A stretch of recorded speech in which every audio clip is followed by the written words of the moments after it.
आज के इस वीडियो में मनुष्यता कविता का छठा श्लोक का भाव समझेंगे। अनंत अंतरिक्ष में अनंत देव है खड़े, समक्ष ही स्वभाव जो बढ़ा रहे बड़े बड़े। परस्परावलंब से उठो तथा बढ़ो सभी, अभी अमृत अंक में अपंक हो चढ़ो सभी। रहो न यूं कि एक से न काम और का सरे, वही मनुष्य है कि जो मनुष्य के लिए मरे। अब हम इस भाव के शब्दार्थ समझेंगे। अनंत यानी कि जिसका अंत न हो, तो अनंत का क्या अर्थ है? जिसका कोई अंत न हो। समक्ष यानी कि सामने, समक्ष का अर्थ क्या है? सामने। स्वभाव अपनी बाह, स्वभाव यानी कि अपनी बाह। परस्परावलंब एक दूसरे का सहारा। अमृत अंक यानी कि देवता की गोद।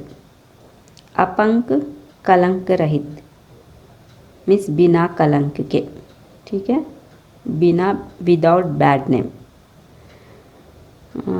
कासरे यानी कि काम निकले। अब हम इस काव्यांश का भाव समझेंगे। कवि परोपकार की भावना का महत्व बताते हुए कह रहे हैं। तो यहाँ पर जो भाव दिया गया है उसमें परोपकार की भावना का महत्व बताते हुए कहने लगे कि परोपकारी व्यक्ति का स्वागत करने के लिए आकाश में अनेक देवता खड़े रहते हैं। तो जो परोपकारी व्यक्ति है यानी कि जो दूसरों का उपकार करते हैं, दूसरों का कल्याण करते हैं, ऐसे व्यक्ति का स्वागत करने के लिए आकाश में अनेक देवता यानी कि बहुत सारे देवता खड़े रहते हैं।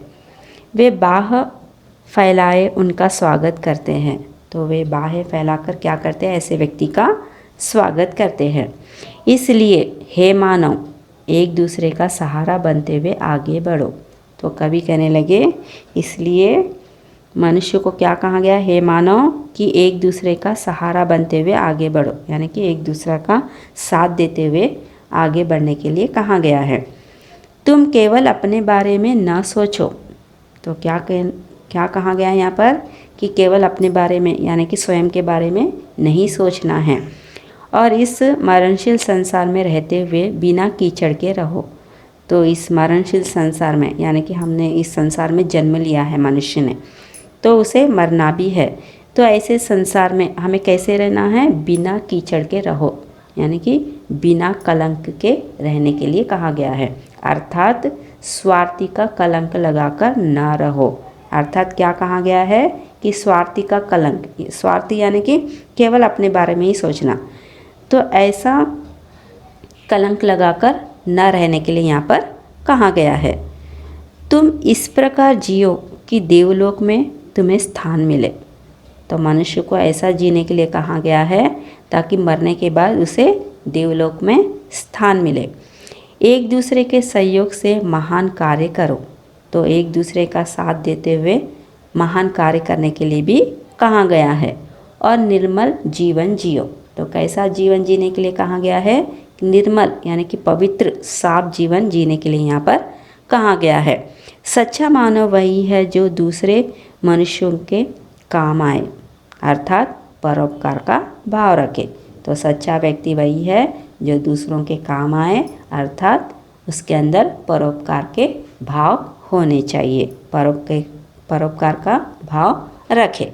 धन्यवाद।